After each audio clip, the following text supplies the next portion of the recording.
In-game script. In-game script. In-game script. In-game script. In-game script.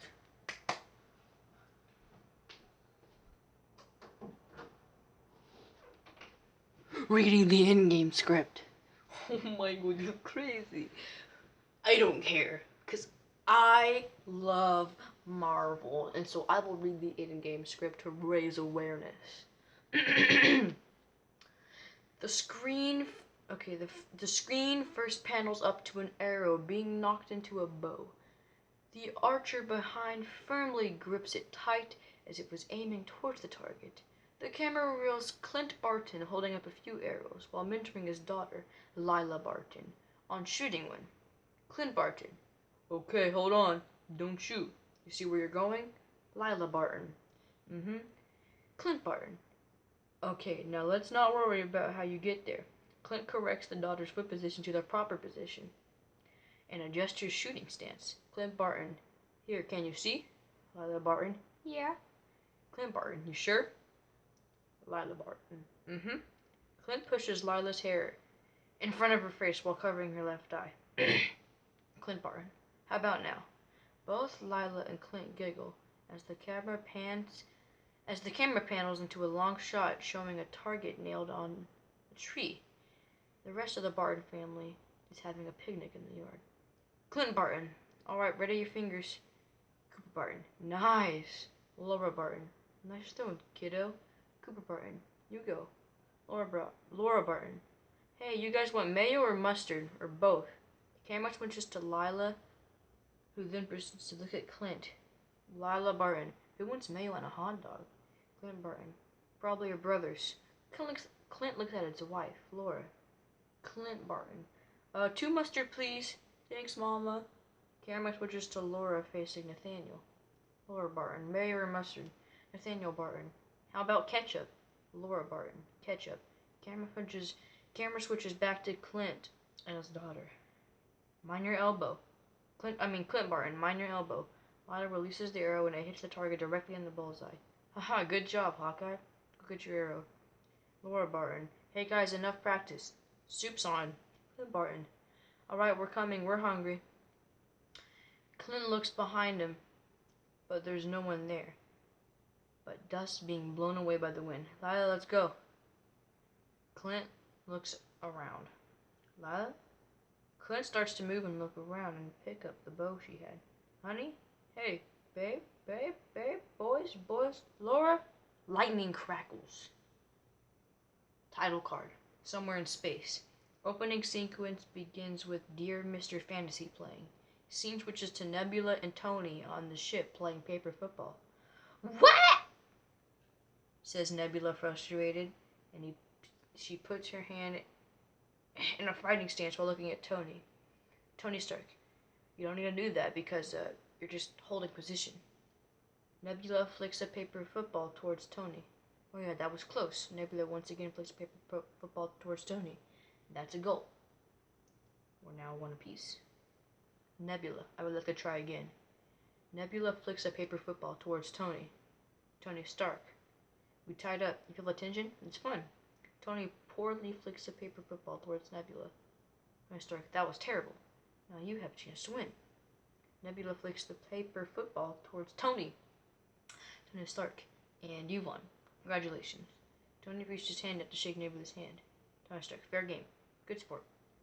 Nebula shakes Tony's hand. Have fun? Nebula. It was fun. Camera switches to see Iron Man's busted helmet. Tony Stark reaches forward to turn on the helmet. We pan out to see he's sitting on the floor of a gloomy Benatar. The weight of the recent events of Infinity War are evident in Tony's posture. He taps the helmet with a sigh.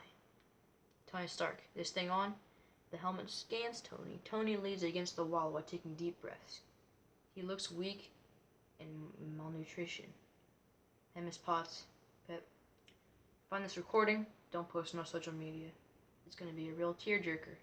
I don't know if you're ever going to see these. I don't even know if you're still. Oh, God. I hope so. Today is day 21. 22. Cut to Tony standing at a window to stare out into space, waiting for his impending doom to arrive. You know, if it wasn't for the existential terror staring into a void of space, I say I'm feeling better today. The infection's run its course, thanks to Blue Meanie back there. Cut to shot of Nebula sitting in the back of the Minotaur. Yeah, you'd love her. Very practical. Only a tiny bit sadistic. Some fuel cells were cracked during battle, but we figured out a way to reverse the ion charge to buy ourselves 48 hours of time. I shot up Tony and Nebula working on the fuel cells of the Minotaur. But it's now dead in the water. We're 1,000 light years from the nearest 7-Eleven. Oxygen will run out tomorrow. And that'll be it. And I know I said no more surprises, but I was really hoping to pull off one last one. But it looks like, you know what it looks like. Don't feel bad about this. I mean, if you go over for a couple of weeks and then come on with an enormous guilt, I should probably lie down. Please know that when I drift off, I'll think about you. Because it's always you. Oh my god. With that, Tony turns the helmet off. He rubs his thumb over the left eye and then leans down to what would be his last sleep. Nebula walks over him and carries him to Drax's seat and lies him there. She walks away. Cut to a shot of Tony's face, which for the first time shows age and weakness. There's a light on his face which goes bigger and brighter until he's forced to open his eyes. The camera pans around to the light source, which is slowly revealed to be Carol Danvers! A bathroom in the Avengers compound. We see Steve Rogers holding a blade, having just shaved off his beard. He sighs and looks to his side mirror. The mirror suddenly starts shaking, slowly at first, and then severely. Cut to the yard of the Avengers compound. We see Steve Rogers, Natasha Romanoff, Bruce Banner, and James Rhodes walking out looking for something. The Minotaur carried by Carol Danvers lands on the spacecraft. The landing gears deploy as they touch down to the entry hatch opens, and Tony and Nebula walk out. Tony being supported by Nebula. Steve runs to Tony to help him stand up. Tony grips Steve's arm as he joins. Tony Stark. Couldn't stop him. Steve Rogers. Neither could I. Tony Stark. I lost the kid. Steve Rogers. Tony, we lost. Tony Stark is a... Tony struggles to ask about Pepper. Pepper Potts. Oh my god! Oh my god! She and Tony embrace. Tony Stark. It's okay. In the Avengers compound, the heroes are sitting in a living room area. Tony is sitting at a table getting blood for healing. James Rhodes. It's been 23 days since Thanos came to Earth. Natasha Romanoff. World governments are in pieces. The parts that are still working are trying to take a census. And it looks like he did exactly what he said he was going to do. Thanos wiped out 50% of all living creatures. Tony Stark. Where is he now? Where? Steve Rogers. We don't know. He just opened a portal and walked through. Cut to a shot of a sullen-looking Thor sitting on a bed, seemingly deep in thought. Tony Stark. What's wrong with him? Rocket. Oh, he's mad. He thinks he failed. Which of course he did, but you know there's a lot of that going around, ain't there? Tony Stark. Honestly, until this exact second, I thought you were a Build-A-Bear. Rocket. Maybe I am. Steve Rogers. We've been hunting Thanos for 3 weeks now. Deep space scans and satellites, and we got nothing. Tony, you fought him. Tony Stark. I told you that. Surprised. I didn't fight him. No, he wiped my face with a planet while the Bleecker Street magician gave away the stone. How'd that happen? There was no fight. Steve Rogers. Okay. Tony Stark. He's unbeatable. Steve Rogers. Did he give you any clues or coordinates or anything? Tony Stark. Psh. I saw this coming a few years back. I had a vision. I didn't want to believe it. I thought I was dreaming. Steve Rogers. Tony, I'm going to need you to focus. Tony Stark. And I needed you. As in past tense. Which trumps what you need. Is it too late, buddy? I'm sorry. You know what I need? Tony stands, pushing everything off the table with a clatter. Everyone winces at the noise. I need a shave. And I believe everything I remember telling. And I believe I remember telling all you. Tony goes back. Tony goes for Steve. Rhodey quickly comes in front of him, trying to stop him. Rhodey. Tony. Tony Stark. Alive and otherwise. We needed a suit of armor around the world. Remember that? Whether it impacted our precious freedoms or not, that's what we needed. He used Steve Rogers. Well, that didn't work out, did it? Tony Stark. I said we lose, and you said we'll do that together too. And guess what, Cap? We lost, and you weren't there. But that's what we do, right? Our best work after the fact. We're the Avengers. We're the Avengers, not the pre-Avengers. Rhodey, okay. Tony Stark, right? Rhodey. Major point, just sit down. Tony Stark, okay. Rhodey, okay. Tony Stark. Now, here's my point. You know what?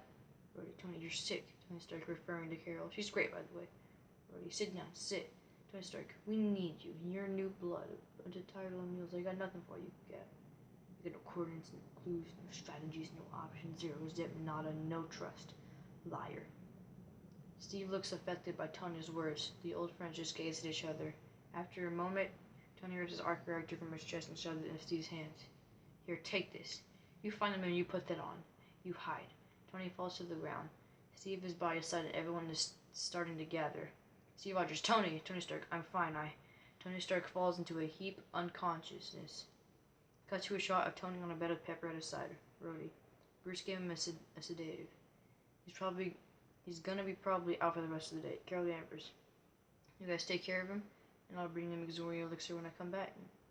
Natasha Romanoff, where are you going? Carol Danvers, to kill Thanos. Natasha Romanoff. Hey, you know we usually work as a team here, and between you and I, moral's a little fragile. Steve Rogers. We realize this is more up your territory, but this is our fight too. Rhodey. You know where he is? Carol Danvers. I know people who might. Nebula. Standing behind Carol.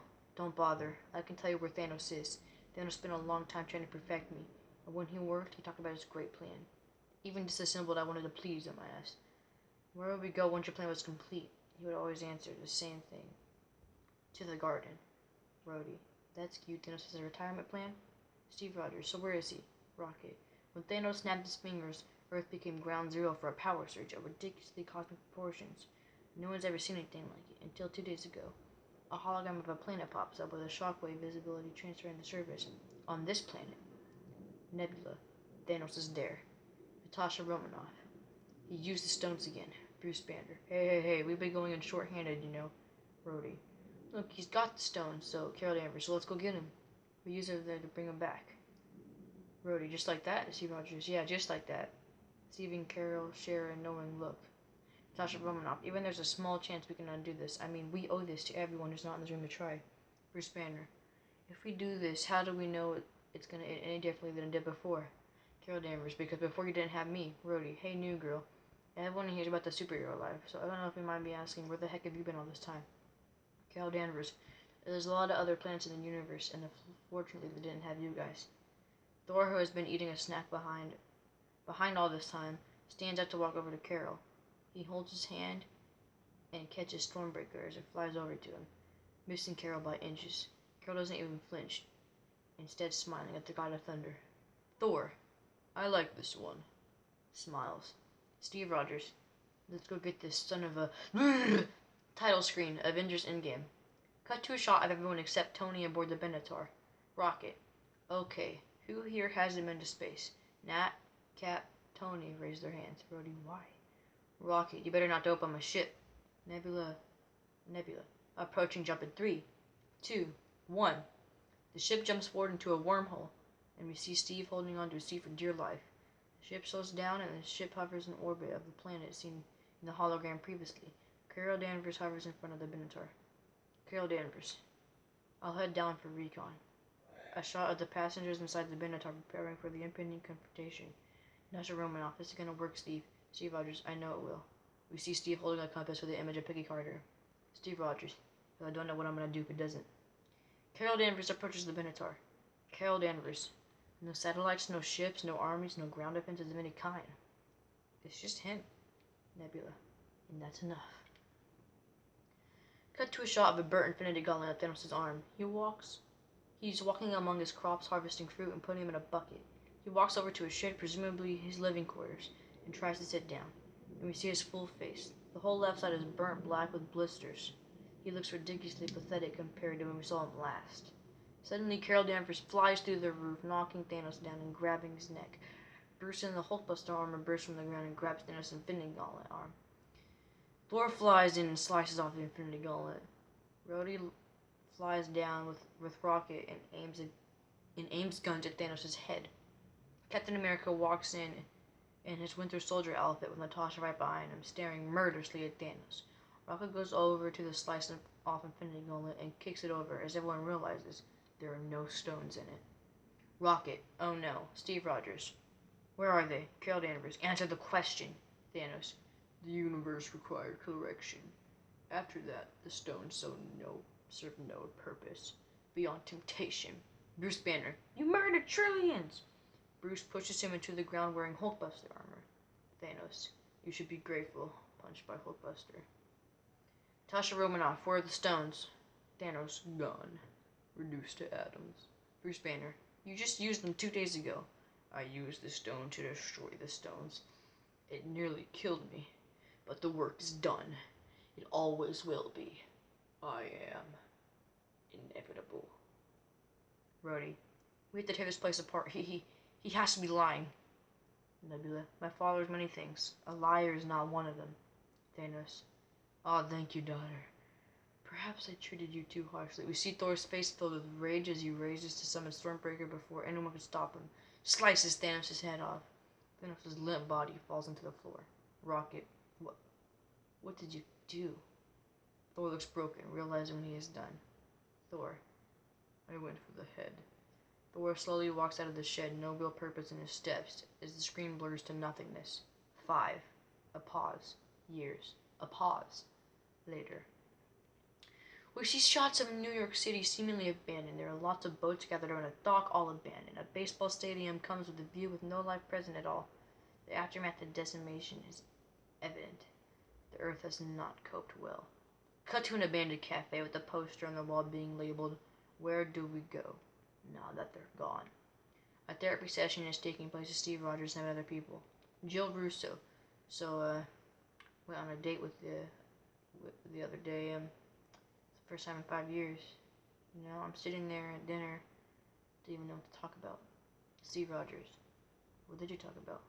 Joe Russo. Some old crap, How things have changed in his job, how much we miss the Mets. And then things get quiet.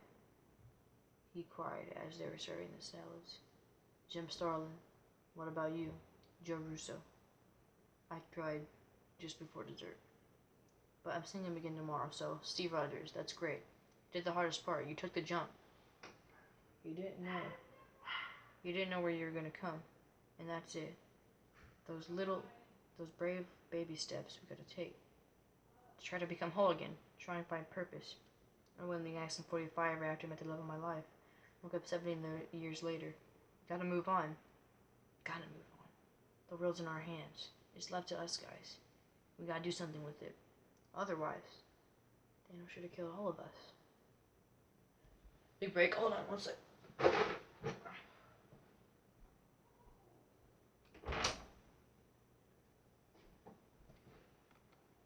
Big break. Okay. Where was I? Okay. Screen title, San Francisco. The camera pans to the San Francisco Bridge all the way to a self-storage facility with a sign saying, "You store it, self-storage." With this interior-filled storage stuff and junk until it spots Luis's van from Ant-Man and the Wasp.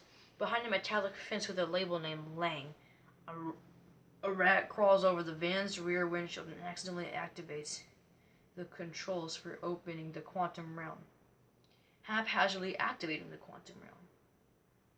The rear door busts open, flinging Lang outside the van. Scott Lang grunts as he pushes away a cushion out of his body and deactivates the helmet, but still grunting in pain as he sweeps away the sparks from an electrical failure about his suit. Then try to stand up. What the heck?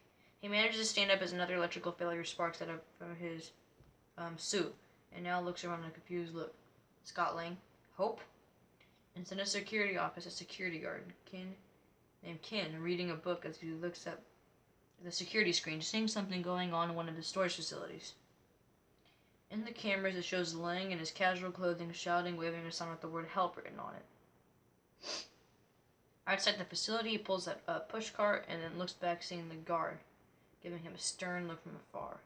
He walks around until he reaches the hometown, finding a poster with missing posters, abandoned houses, and a wrecked car. But nothing but desolation. And then sees a kid and a bike pass by. Scott Lang yells, "Kid! Hey, kid!" The kid stops his bike as he stares back in a serious look. Scott Lang, what the heck happened here? The kid still stares at him and is almost about to tear up, but immediately turns away from him and moves on. Lang still gets the same confused look as he arrives in his somewhat memorial car, The Vanished, with all the names of the people who became victims of the decimation. As Lang arrives, on one of the engraved stones, he immediately dropped his handle in shock. Scott Lang, no, please, please, please, moves on to check the other side of the engraved stone. No, no, no. Lang excuses the sight of a young couple as he keeps on checking another engraved stone if her daughter had her name on it. Excuse me, sorry, no. Cassie, no.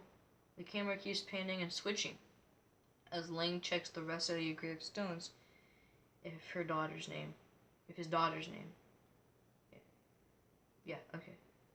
Scott Lang, in a mantra like, please, please, please, no, Cassie. Lang looks at the engraved stone in shock, revealing his name on it. Scott Lang.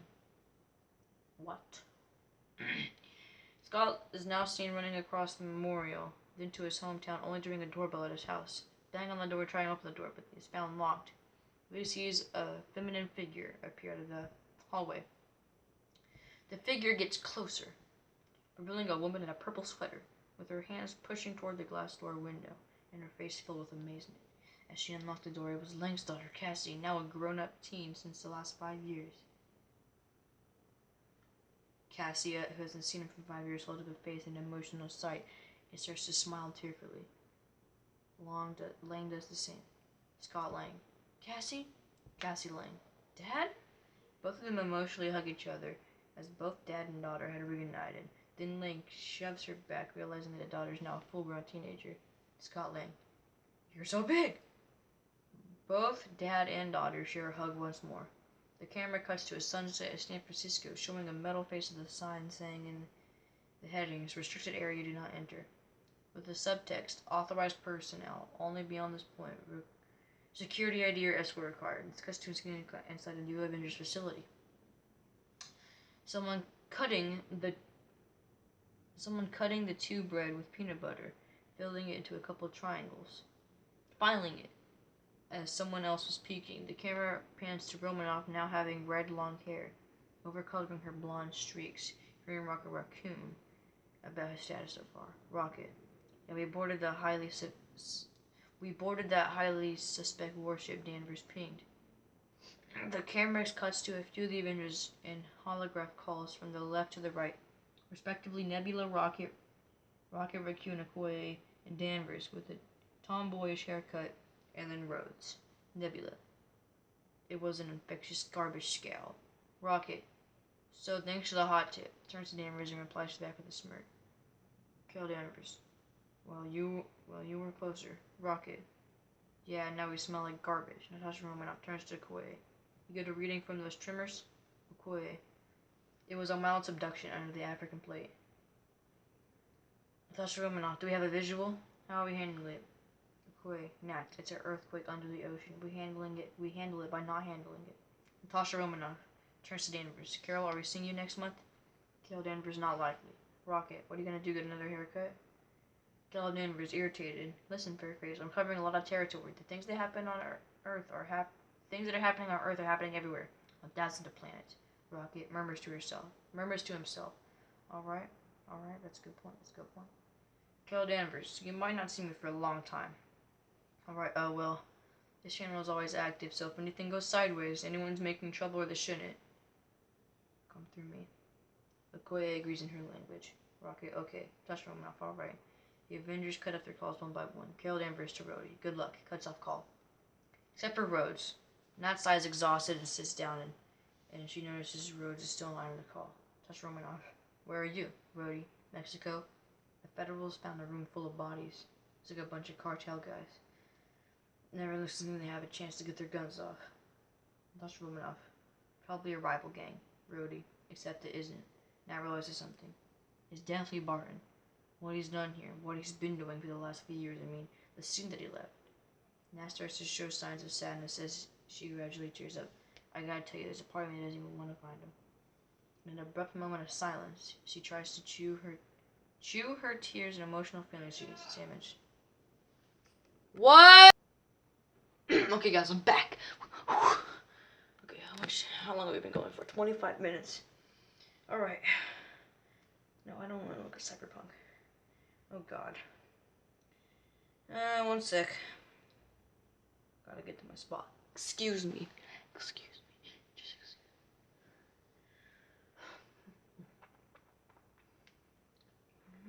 me. Getting to my spot. Getting to my spot. Okay, here we go. Natasha Romanoff, will you find out where he's going next? Rhodey, Nat, Natasha Romanoff. Please. What? I don't care. Stop. What? Okay, hold on. Natasha Romanoff, please. Rhodey reluctantly. Okay, then Rhodes cuts off his. Nat starts to cry as he tries to hold back her tears miserably. Steve Rogers. You know, I'd offer to cook you dinner, but you seem pretty miserable already. Out of nowhere, Rogers slumps over on a bookshelf, in the same mood as he is in the therapy session, as Nat wipes off his tears on her face. That's Romanoff. You here to do your laundry? Steve Rogers. Just Steve Rogers. And to see your friend, Natasha Romanoff. Clearly your friend is fine. Steve Rogers. You know I saw a pod of whales when I was coming up at the bridge. Natasha Romanoff. Natasha Romanoff. In the Hudson. Steve Rogers. His pure ships, cleaner water.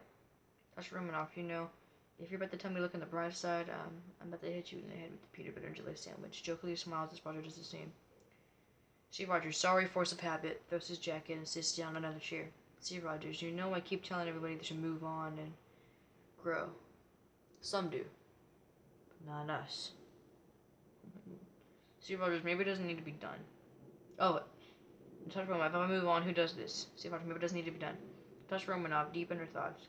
I used to have nothing, and then I got this job, this family, and I was better because of it. And even though they're gone, I'm still trying to be better. Steve Rogers, I think we both need to get a life. Natasha Romanoff, smiling. You first. A camera footage pops up in front of them, showing Scott Lang and his quantum realm van behind him. Scott Lang. Oh, hi. This is anyone home? This is Scott Lang. We met a few years ago at the airport at Germany. I got really big, and I had my mask on. You wouldn't recognize me. Steve Rogers standing up. Is this an old message? Tasha Romanoff also standing up. It's the front gate. And Scott Lang. Ant-Man? I know you guys know that. I need to talk to you guys. Chris is caught inside the Avengers compound, pacing worriedly in front of Steve and Natasha. Steve Rogers. Scott, are you okay? Scott Lang. Yeah, I'm fine. He struggles to ask about something, and he finally blurts it out. Scott Lang. Have you guys ever studied quantum physics? Natasha Romanoff. Only to make conversation. Scott Lang. Alright, so 5 years ago, right before Thanos, I was in the place called the Quantum Realm. The Quantum Realm, it's like its own microscopic universe. To get there, to be incredibly small. Hope she was my struggling not to tell the entire truth about their relationship. She was supposed to pull me out. And then Thanos happened, and I got stuck there. Natasha Romanoff, I'm sorry, that must have been a very long 5 years. Scott Lang. Yeah, but that's just it. It wasn't. For me, it was 5 hours. Steve and Nat share a quick bewildered glance. Scott Lang. See, the rules of the quantum realm aren't like they are up here. Everything is unpredictable. Is that anybody's sandwich? I'm starving. He strides over to pick up Nat's sandwich and bites into it. Steve Rogers. Scott, what are you talking about? Scott Lang. What I'm saying is, time works differently in the quantum realm. The only problem is right now we don't have a way to navigate it, but what if we did? I can't stop thinking about it. What if we can somehow control the chaos and we can navigate it? But there's a way to enter the quantum realm at a certain point in time, but then exit at another point in time. Like before Thanos. Steve Rogers. What, you're talking about a time machine? Scott Lang. No, of course not. It's not. It's more like a time machine. I know it's crazy, but I can't stop thinking about it. There's gotta be some way there. There's gotta be some... It's crazy. Natasha Romanoff. Scott, I get emails from a raccoon. So nothing sounds crazy anymore. Scott Lang. So who do we talk about this? We cut to a cabin in the woods at the bank of a lake. We see Tony Stark sitting outside. Looks like a tiny shed. Tony Stark clapping his hands in a famous beat. Chow time. He seems to be speaking about someone. He seems to be speaking to someone unknown by the audience. Morgan H. Stark. Want some lunch? Morgan Stark. Define lunch or be disintegrated. She puts on a silver and blue helmet similar to Iron Man's. A girl with long dark hair walks out in front of Tony Stark. This is Morgan Stark, Tony Pepper's daughter. She looks about 3 to 4 years old of age. Tony Stark. You shouldn't be wearing that, okay? This is part of a special anniversary gift I'm making for Mom. Takes the helmet off Morgan's head. She emerges out, smiling mischievously. Morgan Stark. Okay. Tony Stark. There you go. Thinking about lunch? Want a handful of crickets? Morgan Stark. No. Tony Stark. That's what you want. How did you find this? Morgan Stark. Garage. Tony Stark. Really? Were you looking for it? Morgan Stark. No. I found it though. Tony Stark. You don't like going to the garage, huh? So does Daddy. It's fine actually. Your mom never wears anything I'll buy her. They start walking towards the house, but they notice a black Audi pulling coming to a stop a few meters away. Steve, Nat, and Scott get out of the car. Tony sighs. He's not looking forward to this discussion about to take place. Scott Lang. Cut to after Scott's plan has been explained to Tony. Now we know what it sounds like. Steve Rogers. Tony. After everything you've seen, is it really impossible? Tony Stark. Quantum fluctuation messes with the Planck scale. Which triggers the disruption proposition. Can we agree on that? Scott, Steve, and Nat look all confused. Scientists barely in any of their fields. Steve Rogers. Tony giving a drink to him. Thank you. Tony Stark. In Liam terms, it means you're not coming home. Scott Lang. I did. No, you accidentally survived. It's 1,000,000,000 to 1 cosmic fluke. And now you want to pull out, what'd you call it? Scott, trying to hide his pride. Time heist? Tony Stark. Yeah. A time heist, of course. Why didn't we think of this before? Oh, because it's laughable? Because it's a pipe dream? Scott Lang. Stones are in the past. We can go back and get them and toss Romanoff. We can snap our fingers. We can bring everyone back. Tony Stark. Or screw it up worse than it already has, right? Steve Rogers. I don't believe we would. Tony Stark. Gotta say, sometimes I miss that giddy optimism. However, high hopes willing to solve. There's no logical, tangible way to safely execute this time heist. And I believe the most likely outcome will be our collective demise. Scott Lang. Not if we strictly follow the rules of time travel. That means no talking to our past selves, no betting on sporting events. Tony Stark. I'm gonna stop you right there, Scott. Are you seriously telling me that your plan to save the universe is based on Back to the Future? Scott Lang is embarrassed. No. Tony Stark. Good. You had me worried there. Because that'd be crap. It's not how quantum physics works and touch Romanoff. Tony, we had to take a stand. Tony Stark. We did stand. And yet here we are. Tony Stark. No, I mean Scott Lang. I know you got a lot on the line. You got a wife and daughter. But I lost someone very important to me. A lot of people did. And now you have a chance to bring her back. Bring everyone back. And you're telling me that you won't even... Tony Stark. That's right, Scott. I won't even. I got a kid. Morgan runs to her dad who picks her up. Morgan Stark. Mommy told me to come and save you. Tony Stark. Good job. I'm safe. Turning to face Cap, Nat, and Scott. I wish you could ask me something else. Anything else. Honestly, I missed you guys, but it was... Oh, and... T-Bull set for sake. Steve Rogers. Tony, I get it. I'm happy for you. Really am. Well, this is a second chance. Tony Stark. I got my second chance right here, kid. I can't roll dice again. If you don't talk shop, you stay for lunch. We see Cap, Nat, and Scott walking back to the car outside Tony's house. How's Romanoff? He's scared. Steve Rogers. He's not wrong. Scott Lang. Yeah, but I mean, what are we going to do now? We need him. Are we going to stop? Steve Rogers. No, I want to do it right. We're going to need a really big brain. Scott Lang. Incredulous, pulling at Tony's house. Bigger than his? Cut to a cafe somewhere. We see Bruce Banner, but not the same as you remember. He looks more Professor Hulk. Bruce Banner. Come on, I feel like the only one eating. Pushes a plate forward, trying to try some of that. Have some eggs. Scott Lang. I'm very confused. Bruce Banner. Seriously. These are confusing times. Scott Lang. Right, no, that's what I mean. Bruce Banner. Dropped in the act. No, I get it. I'm kidding. No, it's crazy. I'm wearing shirts now. Scott Lang. Yeah. How? Why? Bruce Banner. 5 years ago, we got our butts beaten. Except it's worse for me, because I lost twice. First Hulk lost, and then Banner lost, and we all lost. Tasha Romanoff. No one blamed you, Bruce. Bruce Banner. I did. For years I've been treating the Hulk like some kind of disease. Something to get rid of. But then I started looking at him as the cure. 18 months in the gamma lab, I put the brains and the brawn together. Now look at me. Best of both worlds. 3 children. 3 children behind Bruce walk up to him, attentively.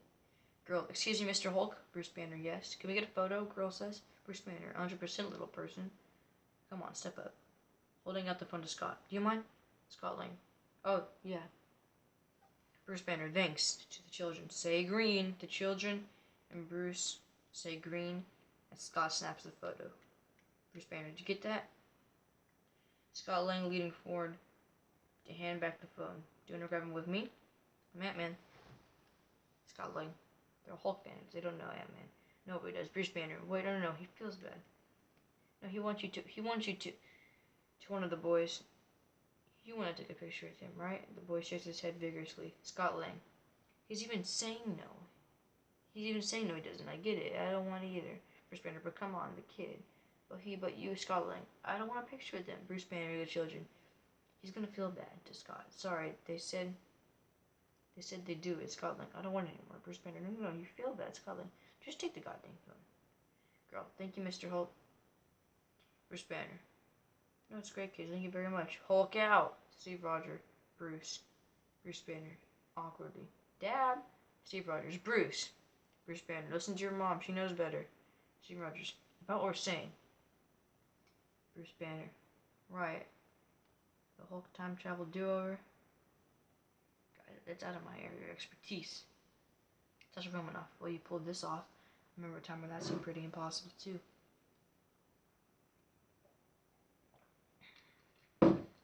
The scene cuts to Tony Stark in the kitchen washing dishes after dinner. As he finishes the last of them, he stumbles upon a photo, both Stark and Peter, with Park holding a Stark internship certificate. Tony finally knows what he's fighting for. Cuts to Tony talking to his computer, generating a holographic model of something he's working on. Tony Stark, looking at a mod inspiration. Look at a mod inspiration. Let me see what check out. So, recommend one last time before we pack it up in the night. This time in the shape of a Mobius strip, inverted, please. Friday. Processing. Tony Stark. Give me that eigenvalue, the particle factor, and the spectral decomposition. I'll take a second. Alright, just a moment. And don't worry if it doesn't pan out. I'm just